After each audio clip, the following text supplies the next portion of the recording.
Kembali lagi di cerita Guchen. Buat yang suka cerita ini silahkan like dan share, buat yang belum subscribe, mau kapan subscribe-nya? Oke, kita langsung aja ke ceritanya. Guchen, bab tahun 1541 sampai tahun 1545.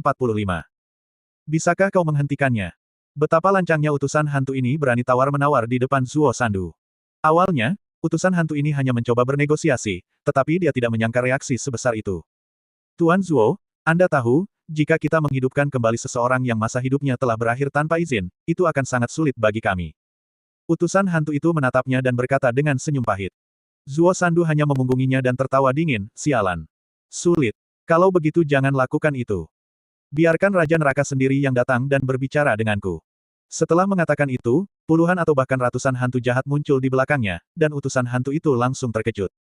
Dia hanya mendengar bahwa Zuo Sandu sulit bergaul, tetapi dia tidak pernah membayangkan Zuo Sandu akan menggunakan kekerasan semudah itu. Saat ini, telepon utusan hantu itu berdering, dan dia segera pergi untuk menjawabnya.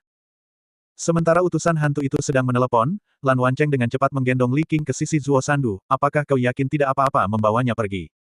Soal hidup dan mati, Raja Neraka tidak memutuskan, aku yang memutuskan. Jika terjadi sesuatu, aku akan bertanggung jawab. Kata Zuo Sandu dengan tenang. Kemudian utusan hantu itu menutup telepon, mengangguk hormat kepada Zuo Sandu, dan berkata, baiklah, atasanku telah setuju untuk membiarkanku meninggalkannya di sini. Jika tidak ada yang lain, Tuan Zuo, aku akan pergi sekarang. Sepanjang cobaan itu, utusan hantu itu tidak berani bernapas atau berbicara dengannya. Bahkan ketika dia menjawab telepon, atasannya telah menyuruhnya untuk menyerah membawa Li Qing kembali dan dengan murah hati memperpanjang umurnya. Sebenarnya, entah ia memperpanjangnya atau tidak, itu tidak masalah. Mustahil bagi Zuo Sandu untuk tidak menyelamatkannya, dan Li Qing masih bergantung pada seutas benang. Menyelamatkannya akan jauh lebih mudah. Setelah utusan hantu itu pergi, permukaan air turun lebih cepat lagi. Beberapa saat yang lalu, air hampir setinggi puncak gunung. Namun sekarang, permukaan air telah turun hingga sekitar setengah jalan ke atas gunung. Meskipun penurunannya begitu signifikan, kedalaman air masih lebih dari 300 meter, tetapi semuanya bergerak ke arah yang positif. Dengan surutnya permukaan air di Kabupaten Qing, upaya pengendalian banjir di kabupaten lain menjadi jauh lebih mudah. Jika keadaan terus seperti ini, otoritas yang lebih tinggi pasti harus mengambil tindakan drastis. Perlahan-lahan, Kabupaten Qing yang terendam air perlahan muncul dari air. Kota kabupaten yang dulunya indah kini menjadi pemandangan kehancuran, dan pemulihannya niscaya akan menjadi pekerjaan besar. Menjelang sore, air telah surut secara signifikan, dan Kabupaten Qing hampir kembali ke keadaan semula, meskipun semua rumah tertutup lumpur, membuatnya tidak dapat dihuni untuk masa mendatang yang dapat diperkirakan. Sejumlah besar personel dimobilisasi dari ibu kota, dan total 100 miliar yuan dialokasikan untuk rekonstruksi Kabupaten Qing dan beberapa kabupaten di sekitarnya. Selain itu, banyak organisasi swasta secara aktif meminta sumbangan. Dengan uang, segala sesuatunya umumnya dilakukan dengan cepat, dan hanya ada sedikit hambatan. Oleh karena itu, dalam satu hari, banyak elit dan talenta dari berbagai industri dimobilisasi dari ibu kota dan di seluruh negeri. Personel yang paling dibutuhkan adalah dokter, perawat, insinyur, dan tim konstruksi. Hal ini secara tidak langsung memecahkan masalah ketenagakerjaan banyak penduduk, karena membangun kembali beberapa kabupaten akan membutuhkan banyak tenaga kerja. Di hamparan bunga di alun-alun pusat Kabupaten Qing, Lan Wancheng menatap lubang seukuran kepalan tangan di tanah, air masih mengalir deras. Maksudmu, ini mata air yang sebelumnya. Lubang mata air itu hanya seukuran mutiara. Alasannya hanya sebesar itu karena mutiara penstabil air ada di dalamnya. Gu Chen, yang penglihatannya buruk, dapat melihat mutiara itu tertancap di dalam lubang, puluhan meter di bawah, bahkan dalam kegelapan. Ya, siapa sangka banjir besar itu berasal dari sini. Kita nyaris tidak bisa menang dalam pertempuran ini, tapi siapa yang tahu berapa banyak lagi yang seperti ini akan terjadi di masa depan. Ia mendesah tak berdaya. Mungkin ini adalah sesuatu yang bisa dilakukan para dewa dengan jentikan jari mereka, tetapi mereka membutuhkan upaya yang luar biasa untuk meredakan situasi. Melihat kota di dekatnya, yang kini tertutup lumpur, kecemasan Gu Chen perlahan mereda. Namun, insiden Kabupaten Qing baru saja berakhir. Itu bukan berarti akhir dari rencana penghancuran dunia. Mungkin semuanya baru saja dimulai. Lan Wancheng menatapnya dan berkata lembut, Saudara Chen, bagaimana kalau kita pergi ke Gunung Changbai saja? Kita sudah di sini, kenapa tidak kita melakukan sesuatu? Jika para dewa yang tinggal di Gunung Changbai tidak menemukan cara untuk mengatasinya, akan ada banyak kejadian serupa seperti yang terjadi di Kabupaten Qing di masa depan. Mungkin alasan para dewa menyusun rencana percobaan adalah untuk melihat apakah ada orang di pihak manusia yang dapat menghentikan mereka. Mereka Bahkan secara khusus melepaskan naga berusia 1000 tahun untuk menjaga mata air ini, menyebutnya sebagai rencana percobaan, tetapi kenyataannya, itu sudah cukup untuk menghancurkan banyak kota. Jika Gu Chen dan yang lainnya tidak datang, masalah ini akan membutuhkan waktu setidaknya untuk diselesaikan. Kerajaan Xia begitu besar, dengan begitu banyak orang yang cakap, pasti bisa ditangani. Jika rencana ini hanya rencana percobaan di mata para dewa, tetapi umat manusia telah memobilisasi para pemimpin berbagai sekte, biayanya terlalu tinggi. Ini seperti orang lain bermain 1 lawan 3, dan Anda langsung bermain 4-2, 4 as, dan 2 raja. Jika Gu Chen dan yang lainnya tidak dapat menyelesaikannya, masih ada 5 guru Gu Chen, ayahnya, dan Zhang Tianxi dari Sekte Harimau Naga, dan lain-lain. Di seluruh dinasti Xia, tidak pernah ada kekurangan orang yang berani melangkah maju di saat krisis. Kau benar. Karena kita takut situasi ini terulang, mari kita selesaikan masalah ini secara langsung. Kata Gu Chen dengan suara berat, tangan disilangkan. Semua orang mengerti bahwa jika eksperimen ini gagal, para dewa pasti akan melancarkan rencana penghancur dunia yang sesungguhnya, dimulai dari Gunung Changbai dan melancarkan serangan untuk memusnahkan semua kehidupan. Pada saat ini, Dewa Gunung muncul dari hutan dan berbisik kepada Gu Chen dan Lan Wancheng, kalian berencana pergi ke Gunung Changbai. Kakek, kau tidak berpikir untuk mengkhianati kami, kan? Gu Chen meliriknya dan tersenyum tipis. Apa kau pikir seseorang setingkatku akan berguna pergi ke sana? Dengan status dewa tingkat rendah seperti Dewa Gunung, bahkan jika dia ingin pergi ke Gunung Changbai, dia mungkin tidak akan bisa bertemu dewa yang lebih tinggi. Lan Wancheng terkekeh bercanda, itu benar, seseorang setingkatmu mungkin bahkan tidak mau berbicara denganmu. Pergi. Gu Chen menendangnya dan berkata dengan kesal, pergi, periksa apakah Li Qing sudah bangun. Hei, dengan Lao Zuo di sini, apa yang kau khawatirkan? Kau tahu kemampuannya. Jika dia ingin menyelamatkan seseorang, bahkan utusan hantu pun tidak akan berani mengambilnya. Apa yang kau khawatirkan? Gumam Lan. Wancheng pelan. Namun Gu Chen memelototinya, menakuti Lan Wancheng hingga ia segera menyelinap pergi. Setelah Lan Wancheng pergi, hanya Dewa Gunung dan Gu Chen yang tersisa. Ia menawarkan sebatang rokok kepada lelaki tua itu, tetapi lelaki tua itu menepisnya. Karena kau tahu kita akan pergi ke Gunung Changbai, Tuan, adakah yang ingin kau katakan? Tanya Gu Chen, menatapnya dengan curiga. Lelaki tua itu, bersandar pada tongkatnya, tersenyum tipis, Gunung Changbai sangat berbahaya. Kau benar-benar ingin pergi. Begitu kau sampai di sana, itu tidak akan semudah mengendalikan banjir. Aku tidak pernah menyangka masalah ini akan semudah itu, tetapi karena sejarah telah memilihku, tentu saja aku harus memberikan hasil pada sejarah. Gu Chen merentangkan tangannya dan tersenyum tipis, aku juga punya motif egoisku sendiri. Oh, ceritakan padaku. Aku punya anak. Gu Chen perlahan menyalakan sebatang rokok dan terkekeh, jika aku tidak melakukan ini, maka generasi berikutnya harus melakukannya, dan begitu rencana penghancuran dunia diluncurkan, apakah akan ada generasi berikutnya adalah sebuah pertanyaan. Jadi, jika aku tidak pergi ke neraka, siapa lagi? Jangan mulai, atau jika kau mulai, kau harus terus melakukannya. Bagaimana mungkin kau menyerah di tengah jalan? Jadi karena kita sudah di utara, mengapa tidak langsung saja ke Gunung Changbai dan mencobanya? Mendengar kata-kata Gu Chen, lelaki tua itu cukup terkesan. Pemuda ini, meskipun usianya masih muda, menunjukkan temperamen yang jauh melampaui banyak orang lain. Jadi, ada alasan mengapa ia dipilih oleh takdir. Ada sesuatu yang mungkin tidak kau ketahui. Orang yang bertanggung jawab meluncurkan rencana pemusnahan Gunung Changbai bernama Zhao Wuliang. Dewa keadilan tertinggi kuno juga dikenal sebagai Raja Dewa yang tak bermoral.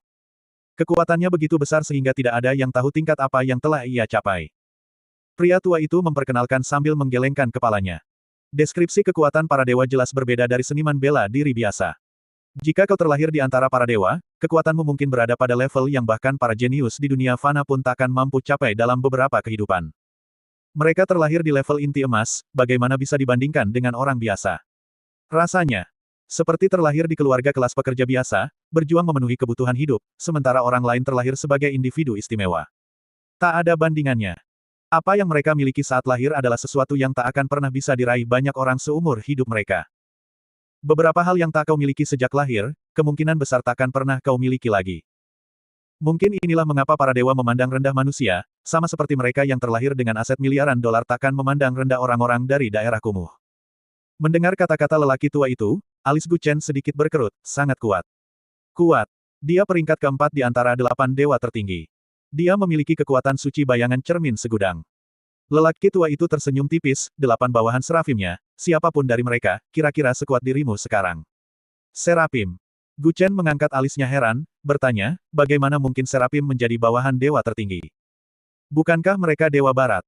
Pada titik ini, Perbedaan antara timur dan barat tidak lagi relevan. Ada dewa di timur, dan ada dewa di barat. Bencana ini tidak hanya akan terjadi di negara atau wilayah tertentu. Pria tua itu terkekeh.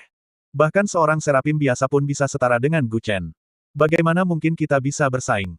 Bahkan sebelum mencapai Gunung Changbai, moral sudah runtuh. Itu berarti setidaknya ada 8 kultivator tingkat jiwa baru lahir seperti Gu Chen di Gunung Changbai, belum termasuk yang lainnya. Kau, Dewa Gunung, bagaimana kau bisa tahu begitu banyak? Gu Chen sedikit mengernyit dan bertanya dengan suara berat. Namun ketika ia berbalik, pria tua itu sudah pergi. Ia bahkan melihat sekeliling tetapi tidak dapat menemukan jejak pria tua itu. Pada saat ini, Lan Wancheng dan Zuo Sandu masuk dari luar kerumunan, diikuti oleh pria tua itu. Astaga, pria tua, bagaimana kau bisa menghilang dalam sekejap mata? Gu Chen berkata tanpa berkata-kata saat melihat pria tua itu. Namun, Dewa Gunung, yang membawa 2 genggam buah, tampak bingung. Hah? Aku baru saja tiba. Itu tidak benar. Ketika aku di sini tadi, bukankah kau sedang mengobrol dengan saudara Chen? Lan Wancheng melirik pria tua itu dan berkata. Namun, apapun yang terjadi, lelaki tua itu bersikeras bahwa ia baru saja tiba dan buah itu dipetik langsung dari gunung. Tanpa diduga, Lan Wancheng mulai berdebat dengannya tentang hal itu. Karena ia memang melihat lelaki tua itu mengobrol dengan Gu Chen sebelumnya, tetapi kemudian teralihkan oleh Gu Chen. Sudahlah. Jangan berdebat lagi, kau sudah berbeda. Gu Chen berteriak marah saat ini. Tidak ada satu orang pun. Kakak Chen, bagaimana mungkin? Aku benar-benar melihatnya datang menemuimu tadi, bahkan kau sendiri yang mengatakannya. Lan Wancheng masih tidak percaya, menunjuk matanya dan berkata, aku melihatnya masuk dengan mataku sendiri, dan dia berdiri di sini mengobrol denganmu, bagaimana mungkin bukan dia? Tapi melihat jejak kaki di tanah, hanya ada jejak kaki Gu Chen selama ini, dan paling banyak jejak kaki yang pernah diinjak Lan Wancheng sebelumnya. Terkadang apa yang kau lihat dengan matamu belum tentu benar. Gu Chen kemudian menatap lelaki tua itu dan bertanya, siapakah 8 dewa tertinggi yang menguasai Gunung Changbai? Apa peringkat mereka? Apa sebutan mereka? Dan teknik apa yang mereka gunakan? Katakan padaku. Aku hanyalah Dewa Gunung. Bagaimana mungkin aku tahu hal-hal itu? Kata lelaki tua itu tanpa daya. Apakah kau yang memberiku mutiara penstabil air? Aku yang memberikannya. Bukankah aku sudah bilang sebelumnya bahwa itu adalah sesuatu yang kuperoleh ratusan tahun yang lalu? Aku menyimpannya sampai kejadian ini terjadi sebelum aku mengambilnya. Pikiran Lan Wancheng benar-benar kacau, tetapi Gu Chen merasa semuanya menjadi semakin jelas. Lepaskan dia. Dia Dewa Gunung yang sebenarnya.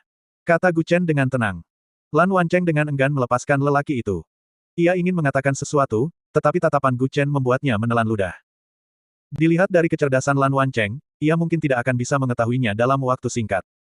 Seperti kata pepatah, mereka yang terlibat sering kali bingung, sementara orang yang melihat dengan jelas. Zuo San tampaknya memahami seluk-beluk situasi ini. Sementara Lan Wancheng masih berdebat dengan lelaki tua itu, ia sudah menyeret Gu Chen ke samping. Informasi apa yang kau ketahui? Tanya Zuo Sandu dengan tatapan curiga. Gu Chen melempar puntung rokoknya ke tanah.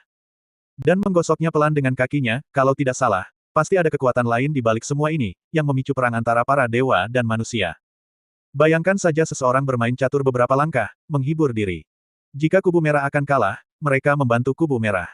Jika kubu biru akan kalah, mereka membantu kubu biru. Kau dan aku mungkin hanya bidak kecil di papan catur orang lain. Maksudmu? Zuo Sandu cepat-cepat menggelengkan kepalanya, tidak, dugaanmu terlalu mengerikan, bagaimana mungkin? Jika ia tidak memikirkan hal ini dari sudut pandang orang luar, Zuo Sandu mungkin akan pusing seperti Lan Wancheng sekarang, hanya memikirkannya. Permainan ini sudah dimulai. Kita tidak punya pilihan selain mengertakkan gigi dan terus maju. Kata Gu Chen dengan suara berat, tangannya disilangkan. Kemasi barang-barang kalian. Setelah ini selesai, kita mungkin harus pergi. Kemana? Gunung Changbai. Mungkin untuk mengungkap rahasianya, kita perlu menjadi lebih kuat, melangkah lebih jauh, dan mendaki lebih tinggi. Mereka baru saja selesai mengurus masalah Kabupaten Qing dan bahkan belum sempat beristirahat, dan Gu Chen sudah berencana pergi ke Gunung Changbai. Itu adalah area terlarang di Kerajaan Xia, dijaga oleh pasukan sepanjang tahun, misterinya setara dengan Gunung Kunlun. Satu-satunya lokasi ras dewa yang diketahui di Kerajaan Xia adalah di Gunung Changbai. Apakah dia berencana untuk langsung menemukan sarang mereka? Benarkah? Mata Zuo Sandu menunjukkan kegembiraan. Ini adalah sesuatu yang tidak diduga Gu Chen. Mereka akan menghadapi ras dewa, dan bahkan yang kecil pun bisa menjadi ahli alam jiwa baru lahir. Jika seseorang takut mati, mereka mungkin akan menyebut Gu Chen gila. Tapi Zuo Sandu sama sekali tidak menunjukkan rasa takut. Malah, dia luar biasa bersemangat. Melihat ini, Gu Chen terkekeh, astaga. Bro, reaksimu benar-benar membingungkan. Diperkirakan Zuo Sandu merasa gelisah dan ingin bertarung karena belum sempat melakukannya kali ini, sehingga ia berpikir untuk segera pergi ke Gunung Changbai untuk berlatih melawan dewa itu. Gu Chen tidak berkata apa-apa lagi, karena ia sangat mengenal kepribadian Zuo Sandu, seorang yang sangat agresif, selalu mencari gara-gara, mungkin berpikir tak seorang pun di dunia ini bisa membunuhnya. Setelah mengurus berbagai hal di Kabupaten Qing, mereka pasti berencana untuk pergi suatu saat nanti. Namun, kabupaten itu masih dalam tahap pembangunan, dan bahkan tidak ada tempat untuk menginap, jadi semua orang harus tinggal di tenda. Di dalam tenda darurat, kelompok itu berkumpul. Gu Chen meletakkan peta di tengah, dan mereka berempat pun duduk. Tidak jauh, hanya sekitar 500 km, hanya melintasi satu provinsi. Lan Wancheng berkomentar pelan, sambil melihat jarak garis lurus yang ditandai Gu Chen di peta. Gu Chen tersenyum tipis, itu jarak garis lurusnya. Kalau kita benar-benar harus berjalan kaki, mungkin 800 km. Kita akan naik pesawat dan berangkat subuh-subuh. Berangkat subuh-subuh. Bukankah itu terlalu terburu-buru? Tanya Lan Wancheng curiga. Pengaturan ini jelas merupakan bagian dari rencana Gu Chen. Lagi pula, di utara lebih awal dingin daripada di selatan, terutama di Gunung Changbai, yang tertutup salju sepanjang tahun. Cuacanya masih relatif baik sekarang. Setidaknya tidak ada salju di sana. Jika nanti cuaca memburuk dan mereka mendaki gunung di tengah salju tebal, mereka mungkin akan terkubur hidup-hidup. Tapi aku punya pertanyaan. Zuo Sandu tiba-tiba bertanya, Gunung Changbai sangat besar. Kau yakin kita bisa menemukannya? Lagi pula, Gunung Changbai dijaga oleh tentara sepanjang tahun, dan itu milik keluarga Kong. Leluhur keluarga Kong adalah keturunan 8 Panji Manchu, yang diperintahkan untuk menjaga Gunung Changbai. Saat ini, hanya kurang dari 1/10 Gunung Changbai yang dibuka untuk wisatawan, termasuk Gunung Changbai Tianqi, Danau Surgawi. Namun, baru-baru ini, Gunung Changbai Tianqi tampaknya tidak lagi dibuka untuk umum dengan tiket. Seluruh area wisata hampir seluruhnya ditutup, hanya kaki gunung yang dibuka untuk wisatawan. Wilayah pegunungan putih dan perairan hitam. Dikenal sebagai asal urat nadi naga bangsa Jurchen, jadi terlepas dari apakah keluarga Kong memiliki hubungan dengan ras dewa, siapapun yang ingin masuk harus memberitahu keluarga Kong terlebih dahulu. Jika tidak, tertangkap pasti akan menyebabkan perebutan kekuasaan di antara keluarga bangsawan, dan semua kalangan bangsawan di kerajaan Xia akan mengkritik Gu Chen. Keluarga Kong. Apa kau pikir Kong Muhong akan membiarkan kita masuk? Jangan biarkan dia mencoba memeras uang lagi. Lagi pula, itu adalah tanah harta karun Feng Shui yang dipilih oleh leluhur mereka, sama seperti keluarga Murong. Mereka tidak akan mengizinkan siapapun masuk begitu saja. Lan Wancheng berkata tanpa daya, sambil merentangkan tangannya. Singkatnya, negosiasi di sini telah gagal. Terakhir kali, tidak ada yang diizinkan memasuki area makam leluhur keluarga Murong karena insiden itu. Sekarang mereka ingin memasuki tempat kelahiran seluruh keluarga kekaisaran dinasti Qing. Akan sulit mendapatkan izin untuk memasuki wilayah inti. Meskipun dinasti Qing telah berakhir, para keturunannya umumnya hidup makmur, terutama garis keturunan keluarga Kong, yang semakin berkuasa. Mereka tentu tidak akan setuju seseorang memasuki Gunung Changbai, apalagi dengan tujuan tertentu. Sementara itu, di sebuah klub kelas atas di ibu kota, Kong Muhong sangat marah atas masalah ini. Gu Chen telah membuat masalah besar di Kabupaten Qing, membantu mengendalikan banjir bandang, yang dianggap banyak orang sebagai pencapaian penting. Namun, Gu Yanzi telah mengirim pasukan ke Gunung Changbai, membawa puluhan ribu orang bersamanya, dan kini telah mencaplok wilayah di sekitar Gunung Changbai, yang mengakibatkan setidaknya 3 bentrokan dengan penjaga setempat. Kini, keluarga Gu ingin membicarakan berbagai hal dengan keluarga Kong, dan Kong Muhong sangat marah mendengar berita ini. Kedua orang ini, ayah dan anak, sudah keterlaluan. Apa mereka harus membuat masalah sementara keluarga Kongku melindungi Gunung Changbai? Kong Muhong meraung, membanting vas porselen biru putih dinasti Ming ke lantai. Perlindungan Gunung Changbai tidak selalu menjadi tanggung jawab keluarga Kong. Setiap 3 tahun, 8 Panji mengirim sepasang anggota klan untuk membantu menjaga pintu masuk ke Gunung Changbai. Selain itu, para penjaga bukan dari tentara reguler, tetapi dari berbagai keluarga. Setiap cabang dari 8 Panji sangat besar, dengan puluhan ribu orang. Jika bukan karena keluarga Kong yang menjaga Gunung Changbai, Kong Muhong mungkin tidak akan peduli dengan masalah ini. Tetapi ketika keluarganya sendiri menjaga Gunung Changbai, ayah dan anak keluarga Gu ingin memasuki Gunung Changbai, dan dengan puluhan ribu orang. Apakah ini liburan? Jelas. Mereka pergi ke Gunung Changbai untuk menemukan sesuatu atau melakukan sesuatu. Gu Yanzi bilang kalau keluarga Kong bersedia menyerahkan jalur itu, mereka bisa menyerahkan kota Suma di provinsi Heilongjiang. Bisik pelayan itu. Hanya kota Suma. Apa aku perlu dia menyerahkannya? Apa dia tidak tahu kalau Gunung Changbai adalah tempat lahirnya bangsa kita, lokasi urat nadi naga? Dia pikir dia bisa menukar kota Suma dengan akses ke Gunung Changbai. Apa dia pikir keluarga Kong sedang memohon? Kong Muhong meraung marah. Kota Suma adalah benteng militer krusial di utara, terletak di perbatasan antara provinsi Heilongjiang dan Rusia. Lokasinya yang strategis sangat penting. Kekuatan utara sangat kompleks, tetapi 2/3 dari benteng militer utama dikuasai oleh Gu Yanzi. Keluarga Kong memiliki 2, keluarga Chao 1, tetapi keluarga Gu mengendalikan 12. Inilah mengapa Gu Yanzi dapat beroperasi begitu bebas di utara. Hampir setengah dari 16 prefektur Yanyun berada di bawah kendali keluarga Gu. Sekarang, kota Suma ditawarkan sebagai imbalan akses keluarga Gu ke Gunung Changbai. Meskipun kota Suma penting, satu kota ini tidak cukup untuk menggoda Kong Muhong. Saat ini, langkah kaki terdengar di luar pintu. Bagaimana jika kita tambahkan Xin Feng, Kaiyang, dan Suma, 3 kota militer penting? Sebuah suara tegas terdengar dari luar pintu.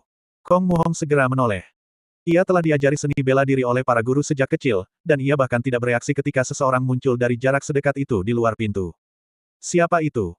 Ia berbalik dan berteriak marah ke arah pintu. Gu Yanzi masuk dan berkata dengan senyum tipis, "Keluarga Gu, Duda." "Tuan ketiga Gu." Seru pelayan itu terkejut. Mendengar tuan ketiga, Kong Muhong langsung menyadari siapa orang itu.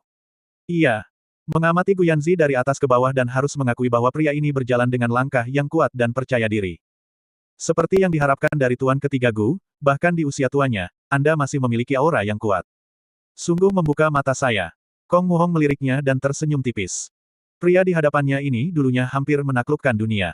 Di puncak kekuasaannya, ia menguasai hampir seluruh 16 prefektur Yuyun dan kota-kota besar di utara. Keluarga bangsawan lainnya hanya bisa meringkuk di ibu kota, kehilangan kekuatan untuk maju ke dataran tengah. Meskipun disebut 9 keluarga besar, keluarga Gu sendiri menguasai 2/3 dunia pada saat itu. Bahkan setelah 20 tahun berdiam diri, Gu Yanzi masih menguasai kota-kota besar di utara. Sebelumnya, beberapa kota militer penting dikuasai oleh keluarga Kong dan Chao, tetapi setelah Gu Yanzi keluar dari pengasingan, ia langsung membubarkan pasukan yang dikerahkan oleh kedua keluarga tersebut. Gu Yanzi meletakkan tangannya di belakang punggung dan tersenyum tipis, keluarga Kong bisa dianggap sebagai bintang yang sedang naik daun. Merupakan berkah bagi keluarga Kong memilikimu di antara generasi muda. Kau telah menjadi kepala keluarga Kong di usia yang begitu muda. Kau tidak akan kalah dariku di masa depan. Fakta bahwa penegasan Gu Yanzi pasti karena Kong Muhong cukup luar biasa. Seseorang dengan status seperti Gu Yanzi tidak perlu menyanjung orang lain. Kong Muhong, di usia yang begitu muda, sudah mengendalikan seluruh kekuatan keluarga Kong. Paman dan tetuanya semua mengandalkan persetujuannya untuk berbisnis. Pada usia ini, untuk mencapai ini, berapa banyak orang di seluruh kerajaan Xia yang dapat melakukannya. Oleh karena itu, Kong Muhong memang orang yang sangat cakap dan berbakat. Jika dia bisa menukar beberapa kota militer penting dengan pasukan keluarga Gu untuk memasuki Gunung Changbai, itu akan menjadi kesepakatan yang berharga. Jika mereka kehilangan wilayah, mereka selalu bisa merebutnya kembali dari tempat lain nanti. Atau lebih tepatnya, kehilangan beberapa wilayah bukanlah masalah besar bagi Gu Yanzi. Lagi pula, untuk mencapai hal-hal besar, memiliki wilayah yang luas belum tentu merupakan pendekatan terbaik. Selama periode 3 kerajaan, Yuan Shao adalah yang terkuat, menduduki 4 atau 5 dari 9 provinsi, namun ia tetap menderita kekalahan telak pada akhirnya. Menerima kata-kata penegasan dari tuan ketiga lebih berharga daripada 10.000 tael emas. Meskipun aku, sebagai seorang junior, sangat mengagumimu, bukan berarti masalah ini mudah dinegosiasikan. Kong Muhong berkata sambil tersenyum tipis, tangannya disilangkan.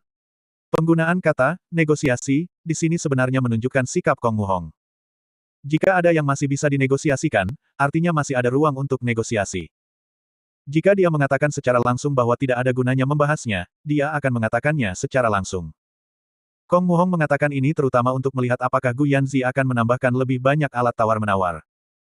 Sebenarnya, tekadnya untuk menukar 3 benteng militer penting dengan kondisi ini sudah goyah, tetapi begitulah orang-orang. Mereka tidak mudah puas. Hehehe, anak muda, lebih baik jangan serakah. Karena aku sudah sampai di sini, kau seharusnya bisa membayangkan seperti apa situasi di luar. Kau tidak akan memaksa pamanmu untuk melakukan penculikan putra mahkota keluarga Kong, kan? Secara logika, kau seharusnya bukan tipe orang yang menolak bersulang hanya untuk dipaksa minum minuman keras. Kata Gu Yanzi sambil tersenyum tipis, tangannya di belakang punggung. Dia mengucapkan kata-kata paling arogan dengan nada paling tenang. Namun, Kong Muhong tidak mudah terintimidasi. Karena Gu Yanzi bisa datang ke sini, itu berarti ia pada dasarnya telah berurusan dengan semua penjaga di luar. Tuan ketiga, Anda adalah sosok legendaris yang saya dengar sejak kecil. Anda selalu menjadi idola di hati saya, jadi saya tidak pernah berani meremehkan Anda. Tapi saya juga berharap Anda tidak meremehkan saya. Jika Anda pikir Anda bisa menyandera saya setelah berurusan dengan sampah-sampah di luar itu, Anda terlalu berangan-angan. Kong Muhong tersenyum tenang saat berbicara. Saya punya usaha kecil di Afrika Selatan, menambang emas. Saya bisa memberikannya kepada Anda. Mungkin nilainya tidak banyak, tetapi tetap bernilai beberapa ratus juta. Gu Yanzi meletakkan tangannya di belakang punggung, tersenyum, dan mengangkat alis, anak muda, jangan terlalu serakah, kalau tidak, Anda akan berakhir tanpa apa-apa. Ketika kepala pelayan mendengar beberapa ratus juta yang disebutkan Gu Yanzi, kedengarannya seperti beberapa ratus juta dolar. Benar saja, semakin kaya orang, semakin sedikit mereka peduli dengan uang. Kepala pelayan itu hampir tak bisa berkata-kata karena terkejut, bahkan Kong Muhong pun menelan ludah. Usaha kecil, senilai ratusan miliar. Ini praktis tambang emas. 3 benteng militer utama, ditambah tambang emas. Kong Muhong berkata dengan senyum tenang. Gu Yanzi hanya menoleh sedikit dan meliriknya, jangan khawatir, kita tidak akan merusak urat nadi naga. Aku tidak tertarik dengan itu. Jika kebangkitan sebuah keluarga bergantung pada apa yang disebut urat nadi naga, itu terlalu menyedihkan. Lalu apa tujuanmu memasuki Gunung Changbai? Tuan Muda Kong, kau terlalu banyak bertanya. Kau sudah tahu jawabannya, jadi mengapa bersikeras menggali lebih dalam? Keluarga Kong telah menjaga Gunung Changbai selama beberapa tahun, jadi mustahil mereka tidak tahu apa yang terjadi di sana. Alasan mereka tidak membuka Tianqi untuk umum adalah karena mereka takut seseorang akan masuk tanpa izin ke area terlarang dan menyebabkan masalah yang tidak perlu. Mungkin Kong Muhong adalah salah satu dari sedikit anak muda di keluarga bangsawan yang mengetahui cerita-cerita rahasia ini. Dia sebenarnya tahu beberapa berita tentang banjir di Kabupaten Qing.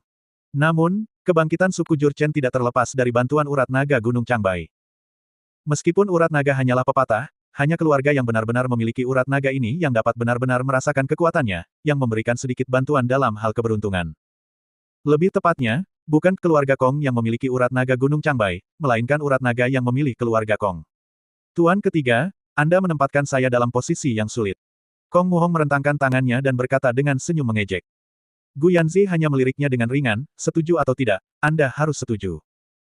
Pasukan saya sedang mendesak masuk, dan datang kepada Anda hanyalah masalah sopan santun sebelum menggunakan kekerasan. Singkatnya, jika Anda membiarkan mereka masuk, tentu saja tidak akan ada masalah, menghindari konflik. Tetapi jika Anda bersikeras menghalangi mereka dan dengan sengaja mencegah mereka masuk, maka pertempuran tidak dapat dihindari. Jika mereka memaksa masuk, maka semua tambang emas dan ketiga benteng militer itu akan hilang. Melihat Gu Yanzi telah berbicara, Kong Muhong tahu kapan harus berhenti. Pihak lain hanya datang untuk bersikap sopan, dan Gu Yanzi telah menunjukkan ketulusan dan bertindak sangat sopan. Jika dia ingin memaksa masuk, apalagi dengan ratusan ribu orang di bawah komandonya, bahkan dia sendiri pun tak akan mampu menghentikan satu pun penjaga yang ditempatkan di Gunung Changbai. Baiklah. Tapi kalian harus berjanji padaku bahwa kalian tak akan pernah merusak Feng Shui dan urat naga Gunung Changbai, apapun yang terjadi. Lagi pula, kalian sendiri yang menerobos masuk ke sana. Itu tak ada hubungannya dengan keluarga Kong. Kata Kong Muhong lembut, memperhatikan sosoknya yang menjauh. Gu Yanzi melangkah keluar pintu tanpa menoleh, hanya meninggalkan kata-kata ini, jangan khawatir, aku, Gu Yanzi, tak akan pernah melakukan hal memalukan seperti itu. Ada beberapa hal yang bisa kalian abaikan, tapi keluarga Guku akan menepatinya sampai akhir. Kalian boleh takut, tapi keluarga Guku tidak. Setelah mengatakan itu, dia berbalik dan keluar ruangan tanpa menoleh ke belakang. Setelah Gu Yanzi pergi, pengurus buru-buru berbisik, Tuan Muda, bagaimana jika mereka mengetahui rahasia utama Gunung Changbai jika kita membiarkan mereka masuk? Itu adalah rahasia yang telah dijaga klan kita selama berabad-abad. Sudah terlambat. Keluarga Gu mengincar rahasia itu. Setuju atau tidak, mereka akan pergi. Mereka di sini bukan untuk membahasnya dengan saya, mereka hanya memberitahu saya. Untungnya, kita telah mengamankan 3 benteng militer utama. Kata Kong Muhong. Sambil tertawa meremehkan diri sendiri. Harus diakui bahwa Gu Yanzi memang orang yang berprinsip. Dia bisa saja dengan mudah menindas dan mendominasi keluarga Kong, tetapi dia tidak mau melakukannya dan tidak akan memanfaatkan mereka. Dia menggunakan 3 benteng militer utama, ditambah tambang emas senilai 100 miliar yuan, sebagai imbalan untuk mendapatkan akses ke Gunung Changbai. Lebih jauh lagi, tujuan Gu Yanzi dan Gu Chen hanyalah untuk menemukan ras dewa di area terlarang Gunung Changbai. Sedangkan untuk urat nadi naga, Gu Yanzi pasti tidak akan melakukan hal seperti itu. Tapi urat nadi naga itu adalah tempat lahirnya keluarga kita. Jika rusak, masa depan keluarga Kong akan hancur. Kata pengurus itu dengan ekspresi cemas. Kong Muhong tampak tidak terlalu khawatir, sebenarnya, bekerja sama dengan orang seperti Gu Yanzi adalah yang termudah. Kenapa? Karena dia membenci pencurian kecil-kecilan seperti itu. Sebaliknya, mereka yang terus-menerus mengkhotbahkan moralitas seringkali adalah orang-orang yang menyabotase Anda di belakang Anda. Seorang pria sejati tidak akan peduli dengan transaksi curang seperti itu. Itulah mengapa reputasi Gu Yanzi selalu cukup baik. Setelah Anda membuat kesepakatan dengannya, Anda dapat merasa tenang dan tidak perlu khawatir ditusuk dari belakang. Justru karena reputasinya yang baik, Gu Yanzi dapat bangkit begitu cepat setelah menghilang selama lebih dari 20 tahun. Jadi, kesetiaan sangat penting dalam hidup. Bersambung.